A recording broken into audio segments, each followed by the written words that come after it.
Do you know the 5 immutable laws of leadership? Wish you could leverage and accelerate your career? Is there a difference between inspiration and motivation?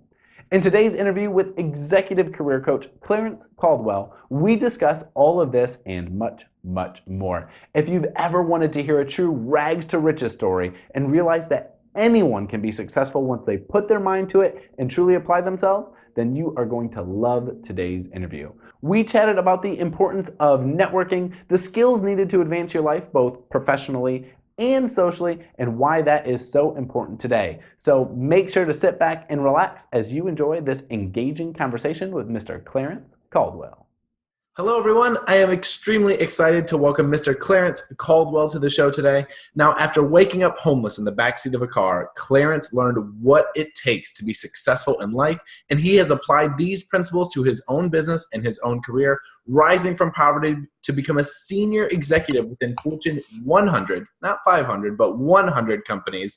Clarence now leads others to become high performers and achievers in their own lives. He has a social media following of more than 50,000 people, has launched a weekly podcast with more than 750,000 monthly listens, and recently authored a new book, From the Breadline to the Boardroom. And we are very pleased that he has taken time out of his busy schedule to be with us here today. So thanks for joining, Clarence.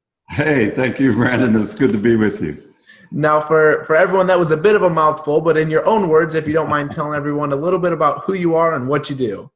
Well, those are really two different questions. So let me take the who you are, and I might answer what I do in the process because, first of all, I'm not a human being, and I say that kind of tongue in cheek because I think, as with all of us, we are not human beings. We're humans becoming. And we're always changing. Our lives are changing. Our focus is changing. The things that happen in our lives dictate a lot of what happens with our change.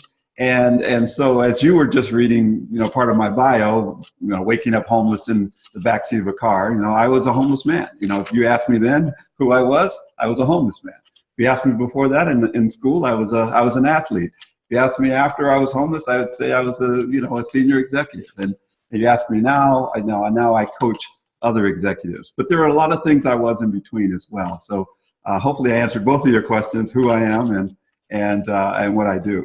I really like the way that you broke that down. I haven't heard that done that way before. Yeah, it's pretty interesting because I've had the question a lot. And I always kind of get stuck depending on where I am in my life. I have to reevaluate, okay, what am I doing right now?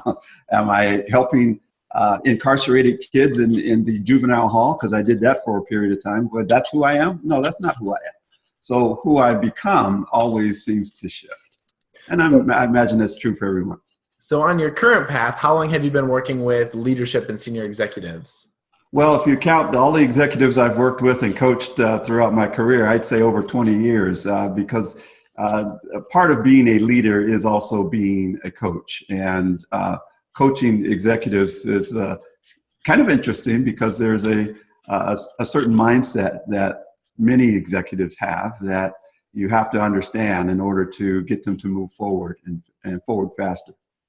Do you have any favorite success stories along those lines of coaching? Oh my, the list is long, so I don't want to pick one or two, but I will tell you that many of the executives that I've led and coached throughout my career have gone on to do some fantastic things, not only in their careers, but in helping other people and making a difference in the world and making a difference on this planet and finding their truth, finding what it is that really speaks to them, allows them to move forward. And once you tap into that, a lot of great things can happen for an individual, whether it's at work or in their life.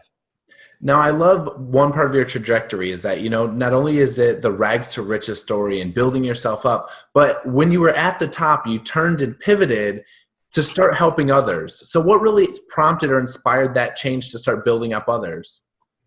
Well, it's interesting, Brandon, that you asked that because when I was sitting in the boardroom of one of these large companies and we were going over literally a $500 million budget for the next year, I had one of those aha moments, one of those, I call it another backseat moment, as if I woke up in the backseat again and realized that I was not where I really wanted to be. Now, all along, I've been hearing this still small voice talk to me about, you need to be giving back. You need to be doing more. You need to be helping others.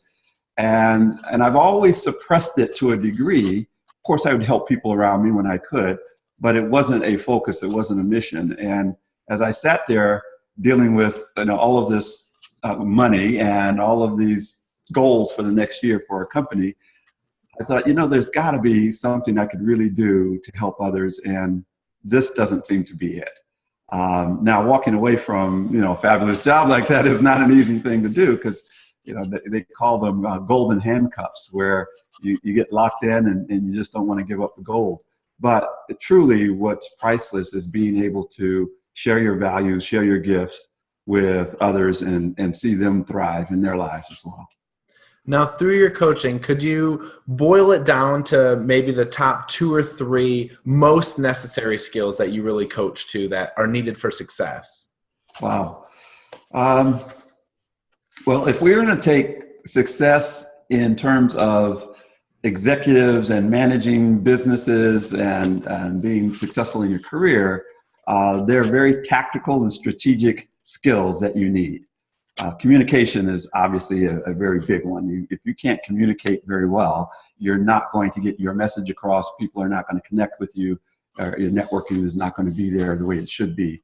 And that allows you to really establish yourself and position yourself, which is another skill, being able to position yourself with the right leaders, with what I call the power players. Being positioned with the power players allows you to take the next step, which is the third skill, and that's how to influence them. Not just ask for things, but how to really influence their way of thinking and their way of thinking about you, the optics that they see when they look at you. So from a tactical and strategic standpoint, those would be the things that I would say. Now, from a life standpoint, the 3 skills that I think are... And I really I'm sorry to interrupt you, but I really love that you break down the 2 levels of success, because there are so many different silos and we need to create success in many different areas of our lives. Absolutely, yeah. And I will say that line gets blurred quite a bit. And people think, well, if I do this, I'll be successful. If I do that, I'll be successful. But success has to be defined, first of all. What does success mean to you? And when I talk to many people, a lot of folks say, well, I want to be rich and famous. That's success. Well, what is it that you really want? Well, I want money. Well, let's peel that onion back. When you start peeling the onion back, what we all really want is more happiness and fulfillment. Now, we think money can get it for us, and we think a good career will provide it for us, or a soulmate will provide that for us. But truly, we want happiness and fulfillment. And when you look at your goals in those terms, now it's not about, well, I need to be a good communicator, I need to have good influence and be positioned well. Those things kind of go out the window. It becomes more of, okay, who am I? What am I doing? How am I showing up in the world so I can be my best self? So when you're your best self, you begin to live into that level of happiness and fulfillment. So the 3 skills in those areas, I would say, is really about true self-belief. And that's a skill, to be honest with you. Being able to have the will and desire, which is the commitment to who it is you choose to be, and the ability to overcome your fears, the courage that you need. If you have those 3 skills, oh my gosh, there's no stopping you. I really like that. Now, I want to backtrack and sort of unpack some of these things that you just laid a whole bunch of wisdom on everyone here. But to go back to the positioning and influence that you talked about in the first section, and how can you speak to really how valuable that is, that people underestimate their network in some ways that they can go about maybe growing or really using that leverage? Yes, the influence and positioning is so important and key in developing your career. I learned this early on when I started working for a company, and realized that the people that were around me meant everything to how I was viewed. And it's, I call it optics. It's not about being seen and being visible. It's about how people see you, think of you, talk about you when you're not in the room.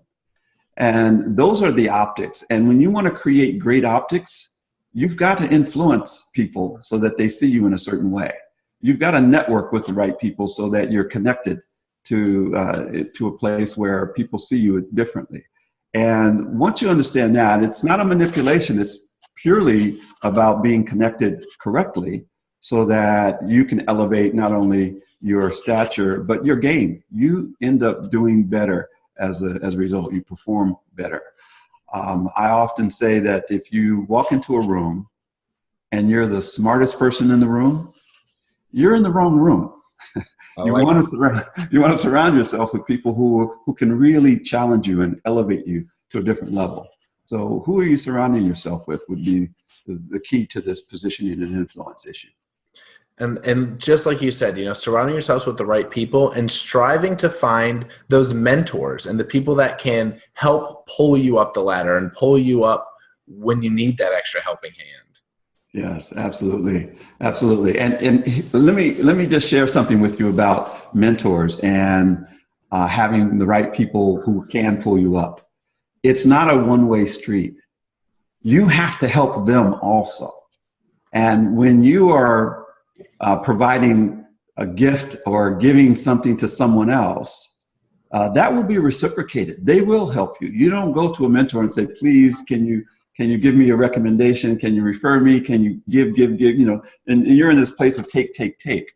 A true mentor-mentee relationship is give and take. It is a two-way street. And a lot of people miss that. They think the mentor is always just giving advice and counsel and recommendations, and the mentee is growing. And it works both ways. I love that. I heard a story once, and they said, a mentor-mentee relationship is almost like a bank, where if you open an account, if you go for it, you can't just withdraw a bunch of money without putting anything into it first. So that pay it forward and give value attitude is so important, whether it's just in your career with a mentor or across all aspects of life. Absolutely true. Absolutely true. Gotcha. Now, I'd like to talk about leadership a little bit and why that's so important to be a leader in your own life before you can try to exude leadership on others. Well, very good point, because personal leadership has to precede your professional leadership. It's very difficult to lead others when you're not leading yourself well. And leadership is not a title.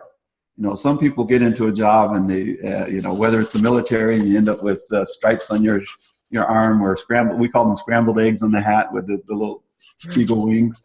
That doesn't make you a leader. The position itself requires leadership, but getting into that position does not make you a leader. And so what makes you a leader starts from within. Leadership is an inside job. You've got to have the right levels of decision making and commitment, and the courage that I talked about earlier, and the confidence, and all of these things are a part of your personal leadership. I like it. Now, you do coach, and you've written about leadership as well. And if you could expand a little about of those 5 immutable laws of leadership, I know we spoke about a few weeks ago. Yeah, certainly, and I started mentioning them here. What I call the 5 immutable laws are these. If you remember the letter C, and my name is Clarence, so it should be easy to remember. Clarence Caldwell, 2 C's in fact. So if you remember C, you might remember all 5 of these, and I'll go through them briefly, just to let you know what they are and what they mean. C, the first C is choice. The decisions you make are so very important. It sets the stage for everything else that happens in your life. I ended up in the backseat of that car as a homeless man because of the choices I made to get there. I ended up in the boardroom of a Fortune 100 company because of the choices I made. Everything starts with those choices. And choices, if you really look at choices in a very deep level, it becomes an issue of your emotions. Emotional intelligence is a part of how you make your choices. You be analytical and decide pros and cons, I'm going to make the choice, but it truly boils down to your level of EQ. The second C is commitment. And that's your will and desire, how committed you are to the choice that you made. If you're not committed to it, you're not going to get past those barriers that you'll face along the way. So the second C is commitment. If you read the book, there's a whole issue around your intention versus commitment. And we won't go there today. But the third C is courage. How much courage do you have to overcome the fears that you have in your life that are stopping you? And we all have fear. If you think you're fearless, you're fooling yourself. Lions and tigers and bears, we should be afraid of those because they can harm us. So fear is a good part of us, and it keeps us safe. You lock your door at night and you turn on the alarm because you fear someone could harm you. So fear does keep you safe, and it's a necessary part of us. But fear can hold you back when it's internal fear, like the fear of failure, the fear of embarrassment, the fear of rejection, the fear of criticism, and there's a long list of things that stop us from being who you really want to be. So you need courage to overcome that fear. And then the fourth C is confidence, being confident. Now, confidence really has a few sides to it. There's the self-doubt. If you're not confident, you have a lot of self-doubt. And the other side of that coin is self-belief, how much you believe in yourself. But then there's an issue of competence. If you have great competence, you can create more confidence. And then the last C is celebration. Celebration is so important, to celebrate your wins, celebrate the life that you have, celebrate your existence. But celebration has two sides to it. One is it's all about you. I'm going to pop the champagne. I'm going to have the party. Yay, we made it. I'm going to celebrate. But then there's the other side. I call it the I, you, and I, thou. And that's the I, thou piece. Is when you celebrate, it's about giving. You have to give back. You mentioned the word pay it forward. You really have to give back. And when you give with gratitude, you gain. And so the celebration is never ending. So those are the 5 C's. And you can learn more about it in my book, From the Breadline to the Boardroom. Absolutely. I love it. I was doing my research. I was looking all the stats and things up, reading your bio before, and those 5 laws, not only do they apply to your career, but you can apply those to so many different aspects of your life to live a much more fulfilled and happy lifestyle. Absolutely. Absolutely. If we're after happiness and fulfillment, you've got to start with your personal leadership. And once you're solid there, the world becomes much more available to you. Now, for people who are in a leadership position, how can they use their positioning to inspire and motivate others and their teams? Well, great question about inspiration and motivation, and I'll try to make this brief. I know my answers have been a little bit lengthy, but there's just so much packed in here. Hopefully, you'll be able to pull a nugget or two out.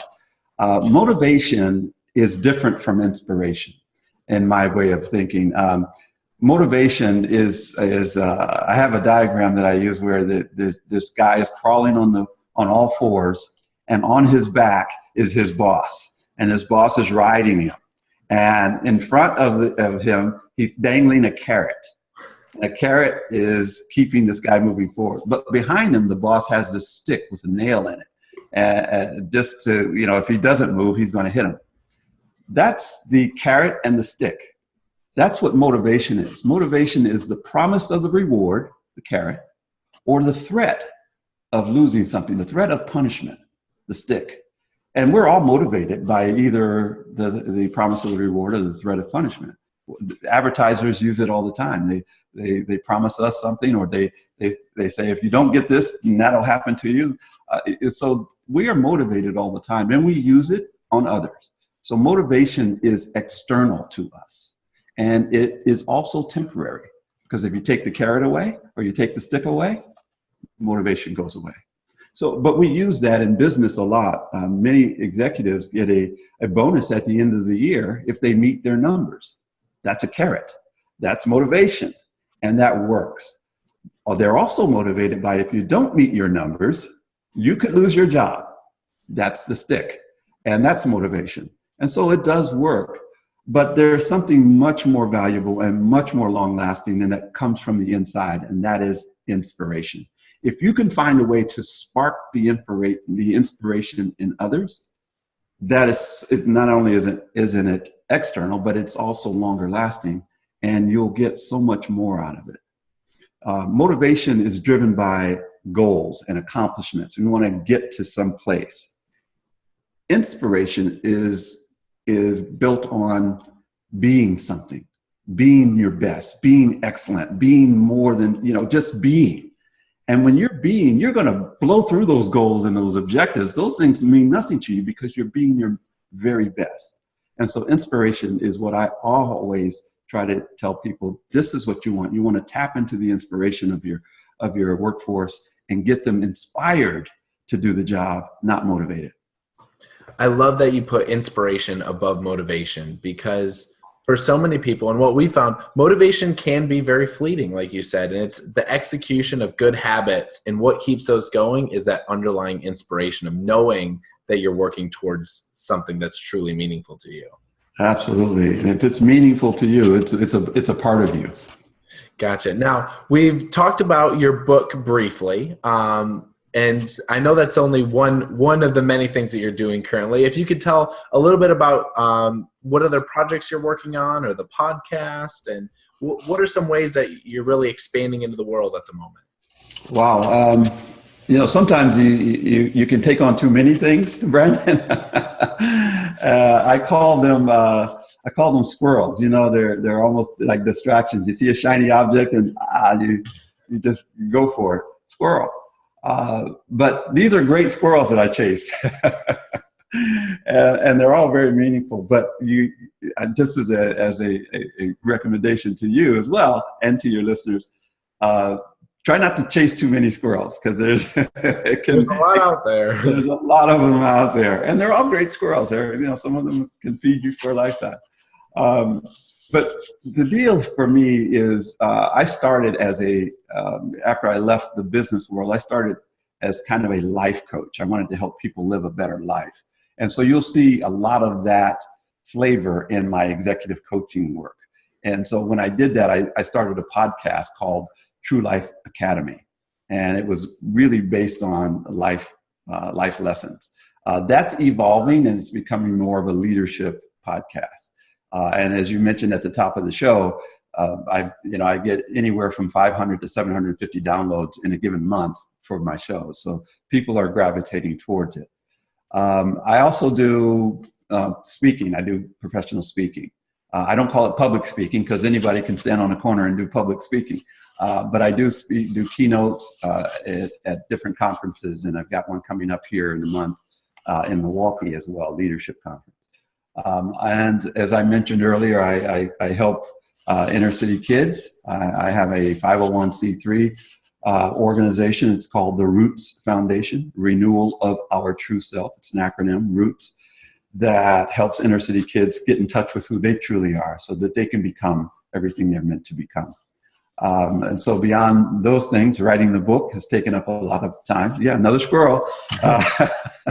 And so I'm trying to pull back a little bit on some of those things, but all of those things I think are very, very important in moving this world forward.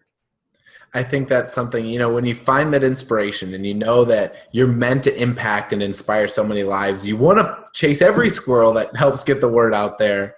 And what's the best way if someone wants to find out more about you? Is it through your website or the podcast, or? Yeah, I think if you go to my website, clarencecaldwell.com, you'll find a lot of different other avenues to reach me. I have a podcast tab in there where you can listen to some of the podcasts of the interviews that I've done with other leaders, thought leaders. And then there's a way to contact me through that as well for my programs and coaching and speaking and other things. Fantastic. Now, you've given us some incredible wisdom, lots of things to process, but I'd like to get to know you a little bit better. Sure. I know you are an inspiration to many, but who would you say is an inspiration to you? Oh my. Well, I'll say this. Anyone who is being their best authentic self If I were to pick one person, it would be very difficult because there are so many great leaders out there. Everyone from the Dalai Lama to my mother, and tons in between. So it's very difficult. But what I do get inspired by are the people who show up completely as themselves. I get inspired by them because I know that they're their true self. When you have found your truth and you begin to display your truth, you, in many ways, you're a leader because people will be attracted to that, no matter who you are. And that is so important to me. When I see that in others, I get inspired by that. And it makes me want to be more of who I am. It doesn't make me want to be like them. It makes me want to be more of me. And that's what a true inspirational leader will do. You're probably close to our 20th interview, and nearly everyone has hit on some facet of authenticity as such a critical part to success. And I think people look up and they see these successful people in the media and all the things that are going on, and they forget that being their best self and being authentic is still what's one of the most important things overall. Absolutely. That's good to know. I'm glad I'm in good company. Absolutely. Now, do you have any favorite books or book recommendations? Oh my, it's almost like inspirational people. I have a ton of them.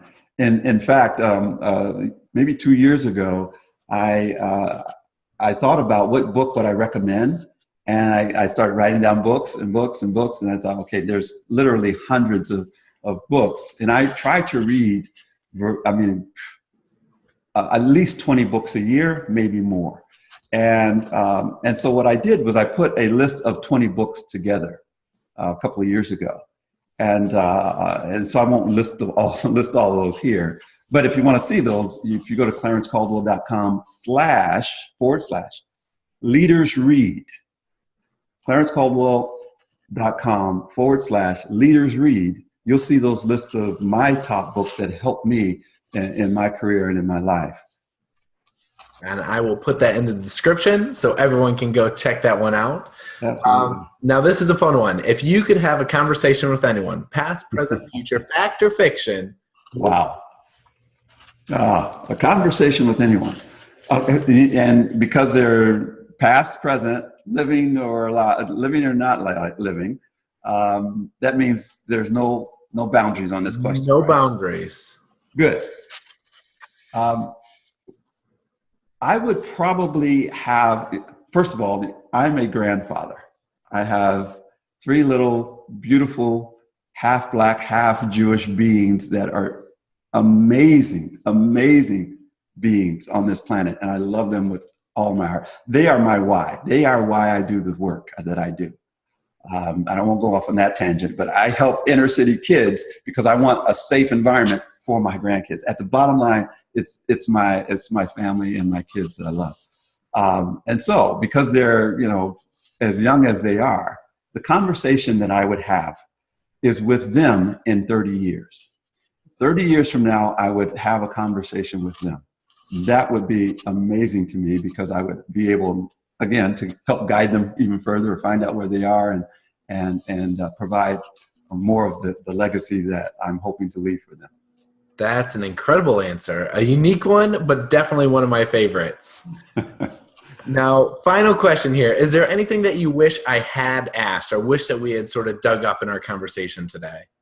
Oh, that's a very, that's a loaded question because there's so much more, obviously. There really isn't. I think you've hit on a few different things because what I want to impart, if I had to give one last thing, is that our lives are not about us as much as we make it about us. And so I really appreciate the platform you've provided that allow me to talk about me and my book and my beliefs and this and that. It's all about me. But truly it's not. It really is not. And if I were to leave everyone with something, it would be, you are here to give. And when we talk about your purpose in life, your purpose is not one thing or this or that. Your purpose here is to give your gifts. You and I have the same purpose. Our purpose in life is to give our gifts. And when you're giving, and you're giving your gifts without expecting any reciprocity, right? Giving from the heart. That is why you're here. And so I don't know how you would even form that in a question, but that would be the thought that I would like to leave with everyone. I love it. Absolutely wonderful. Clarence, I appreciate the time that you have spent with us today. You have given incredible words of wisdom. I'm going to have a difficult time writing a description and conversation of what we covered here, but I'll make sure to list all the links to your website, the podcast, the book recommendations, and everything else so people can check them out down below. And once again, I know you're a very busy man, so I'll let you get on with your day, but I appreciate the time that you spent with us here. Thank you. I appreciate the time as well. All right. Take care, and we'll talk to you again soon. Perfect. Thank you. And that's all, folks. What did you think? Let me know the favorite thing that you learned in the comments below. If you know someone who could use a bit of inspiration or needs a career pivot or change, make sure you look up Clarence's site. I've included links to all of his information, website, books, social media channels, podcast, and more in the description below. Take a read, try to make it as simple as possible so it is all right down there for you. As always, click subscribe right down there in the corner so that you never miss a video. Every Wednesday, we've got more interviews coming your way from the top industry experts and influencers so you can learn the very best tips right from the source. And check us out on the web, lifesecretsauce.com. I know you won't want to miss all the awesome bombs that we are dropping all over the internet. Until next time, ciao for now.